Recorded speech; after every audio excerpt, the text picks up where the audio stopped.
You guys have so many questions. Okay, so this is a flood coat. A flood coat is the thing that adds UV protection, durability, and just brings your project back to life after you've sanded it, flattened it, done all of those things, okay? And that is what this is doing. So a tabletop resin, there's a whole bunch of different kinds of resins. This is gonna add durability to this board.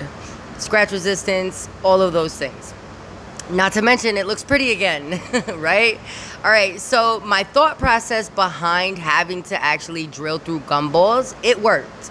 And what I did was I drilled holes that were slightly bigger, not really bigger, but just a little bit. And I did my flood coat so that way the resin dropped down through the holes. And this is so that way there's not going to be any screws leaning on gumballs or anything like that. I want this board to be functional, and I guarantee all of my work. So yeah, I wanted it to last. All right, so now I'm popping my bubbles. And this is just so that way I keep that totally clear, transparent board. And you guys have been asking about how do you skate on a board with no grip? Well, I'm not to the grip part yet. Like, I do use grip. I use lucid grip. I've got a medium grip and a light grip. We're not there yet. What do you think about the board? I'm thinking about doing a giveaway, yo.